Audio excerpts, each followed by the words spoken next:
From studios at the Milwaukee Journal-Sentinel, this is Fourth and State. Ladies and gentlemen, your Miss America 2012 is Miss Wisconsin, Laura Kaeppeler.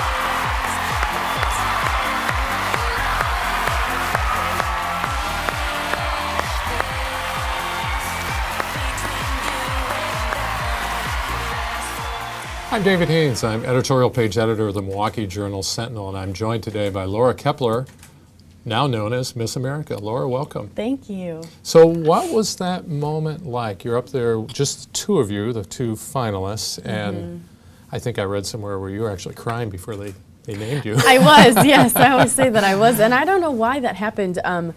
It's really odd and kind of unique. We have preliminary nights of competition, Sure. Tuesday, Wednesday, and Thursday. And those nights, I was very nervous and anxious backstage before we went out for that opening number. Can't imagine why. Right. And then Saturday, which is the live national telecast on ABC, all the girls around me were saying, I'm so nervous, I'm so nervous. And I kind of thought to myself, I was so at ease. There was this strange calm that came over me that last night. And so when I was standing there with Miss Oklahoma, Betty Thompson, who is a good friend of mine, we looked at each other and we just said whatever was going to happen, we knew was meant to be, and we were going to support that woman, whoever's name was called. And so I don't really know why I was crying, but I think it was just a culmination of a lot of emotions that came over me. And then my name was called, and it was just tears of joy and happiness. And I was saying earlier in an interview, I don't think you ever expect for all of your hard work to pay off that way. You know, we all, every contestant works so hard leading up to that, and then to be the last one standing is what you're shooting for, but when you're competing against 52 other people, the shot of that happening is pretty slim. So well, what an experience. So I've read some commentary on the pageant, and I mean, all of you are gorgeous, all of you are talented, all of you are ambitious, but what some of the commentators said that one of the things that set you apart was this passion that you have for the charity that you yourself developed, Circles of Support. I wonder if you could talk a bit about that, how it came about, and talk a bit about your father. Sure. Well, every contestant competes with a personal platform. Miss America is dedicated to community service. So I figured if I was going to be Miss Wisconsin, and if I were blessed enough to become Miss America, and I was going to have to talk about a cause for 365 days, day in and day out, it was going to be something that I was extremely passionate about and wanted to wake up every morning talking about. And stemming from personal experience, my father made a mistake, committed a white-collar crime, and spent a year in federal prison when I was a teenager. I was the child of an incarcerated parent, and I understand what the emotions of... I can't imagine how hard that must have been. Yeah, for at 17, you know, you can think back to like that a junior, time. senior in high school. You're getting your license, you're wanting to fit in. And not really being able to relate to your other friends because they're not visiting their father in prison on the weekends like I was. And so I've walked down those shoes, I've walked down that road and I've walked in those shoes. And I looked at Miss Wisconsin and Miss America as giving me a very loud voice to raise awareness for those children, to let them know that there are other children and people out there who experience that, but that they don't let that define the possibilities for their life. And what does Circle of Support do? Circles of Support is really a resource tool for anyone who may be experiencing that. It's part of my personal website, which is laurakeppler.com, and it lists a lot of resources and outlets for children and families alike if they would like to turn to find support groups, because what I noticed going through that was there was not a lot of support and there was not a lot of resources for me to turn to. If you have a broken leg, you go to the hospital, you get a cast put on, you're referenced to a therapist and referred to all of these other specialists. If you have a parent go to prison, you're just kind of out of luck. There wasn't that much out there. And what's the reaction been since it's gotten more publicity through the Miss America, through your winning the pageant? It's been very well received. I have received hundreds of emails and letters, and the office in New Jersey says they get letters all the time of children and families saying, I'm going through this right now. Thank you for talking about it. Thank you for bringing it to this forefront and to this national spotlight. And thank you for not being afraid to talk about it. And those letters and those emails are true testimony to why I decided to go about this and why I decided to break the norm.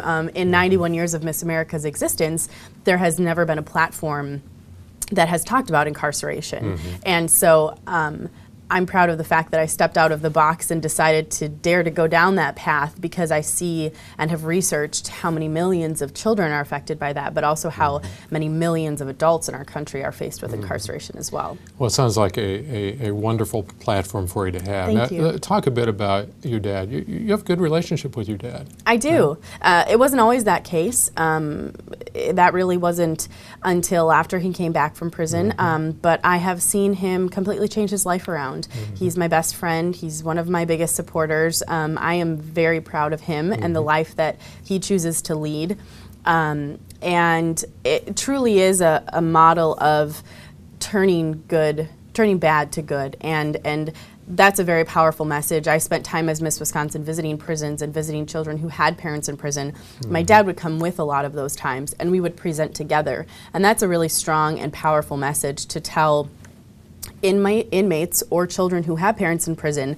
It wasn't always this case. We weren't always able to stand next to each other, but we do now, and there is hope that you can have that one day too. Was it a difficult decision for you and your family for you to decide on that platform, knowing that your dad's story is going to become a national story in a sense?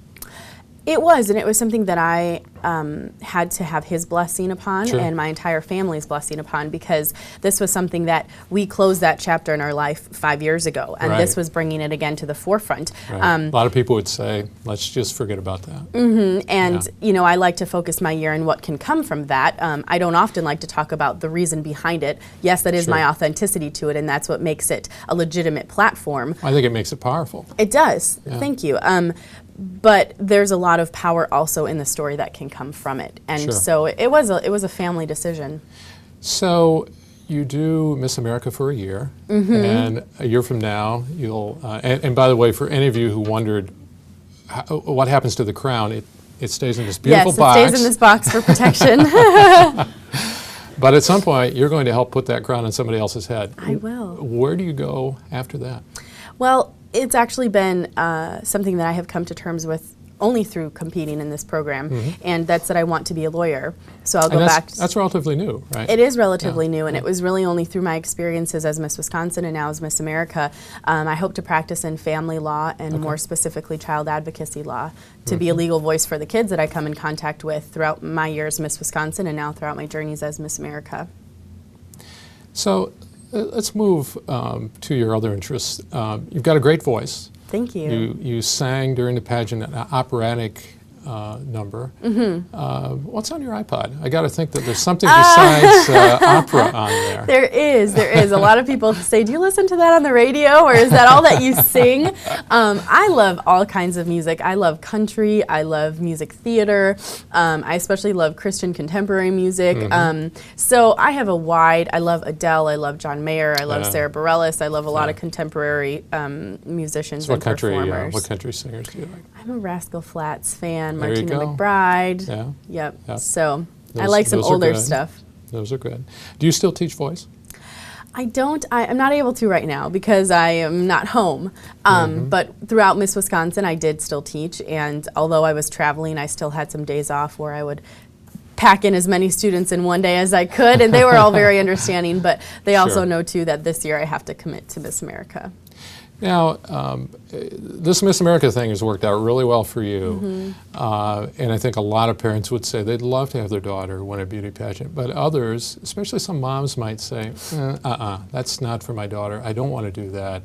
And some of the objections you hear are beauty pageants focus too much on physicality as opposed to something deeper. Now, I think obviously you seem to have transcended that pretty well, but that's a concern that's out there, and the idea of objectifying women. How do you answer those concerns?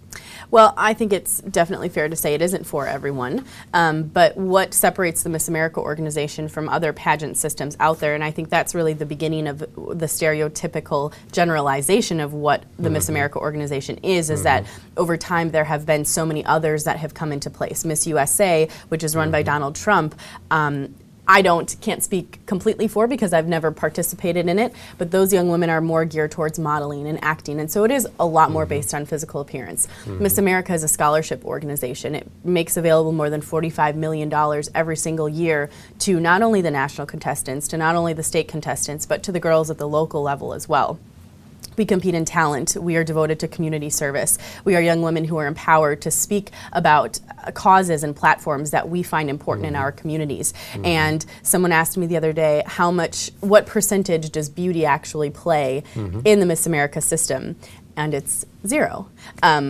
I like to say at the end of the day, what is wrong with a young woman who is empowered to speak her mind, who is empowered to further her education, to find a means to pay for her school through a scholarship organization, who is talented, who is poised, who is graceful, who is committed to dedicating a lifestyle of physical fitness and health, and if she happens to be beautiful on top of it, what's so wrong with that? Yeah. If you have a daughter, I hope you would want her to grow up to represent the ideals of Miss America. I do have a daughter, and I'm sure that if she chose to do that, we'd support her. Thank you.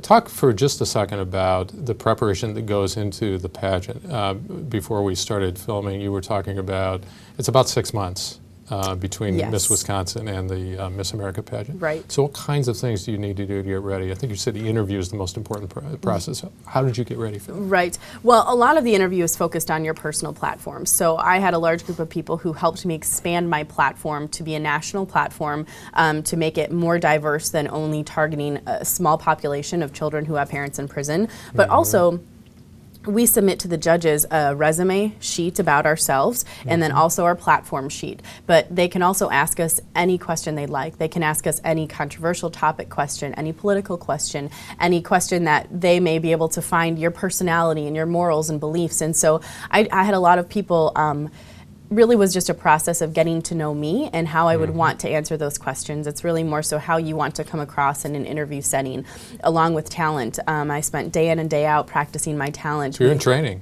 Oh my gosh, during that time. It really is. It's a very rigorous process Sure. that people don't realize, and they often think it's only choosing a right gown or making sure your hair is done properly or whatever the case may be. And I think if you spend time with any woman in the Miss America organization, you find that there is a lot more preparation that goes into it, but that there is also a lot of substance underneath the woman that prepares for that amount of time to compete at Miss America. So a lot more behind the scenes than what we see on TV. Absolutely, and that's the unfortunate part, is that there is that Saturday night telecast that the nation sees, but there's also an entire year after that for the winner, and there's also 6 months left for every other contestant who goes back into their own state to do the same things that I do throughout their state. So it's a year-long process, and unfortunately the public can only see that one night. Now you're going to be appearing at the Sharon Lynn Wilson Center tonight with your runners-up. Yes. And you have some other appearances planned around the state over the next few days, and you're going to get back to Kenosha to see your dog on Saturday. Yes, on Saturday. I'm That's excited gotta to be see exciting him. for you. So one last question. For all of us Green Bay Packer fans out there, you did something really, I think, pretty cute. It was either right before or right after. You said, Aaron Rodgers, if you're listening, Yes, give me sir, a call. I did. From the home of the reigning Super Bowl champs, if you're watching Aaron Rodgers, call me. I'm Laura Kaeppeler, Miss Wisconsin. So is he called? Well, there's a little story behind that. So every contestant can introduce themselves with a fun fact about their state. Sure. And I decided to talk about the Packers because I'm proud to represent Wisconsin. And then Can't do worse than that. I asked my fellow contestants, I said, do you think this would be cute? Will it come across in a funny, lighthearted way? And they all said, yeah, go for it. So I just said, Aaron Rodgers, if you're watching, call me. And the best part is that I just chose him because he's one of the most well-known Packers. I really have not a lot of interest in him personally. And at the end of the day, he hasn't called, so the joke is on me that Laura, I think he might be attached. he might be a little busy. I know, but that's okay. It's all right. He's preoccupied with his football career. So Well, anyway, Laura Kaeppeler, thanks so much for joining us. Thank you for We having appreciate me. it. And thank you. Come back next time for another edition of Fourth and State. I'm David Haynes.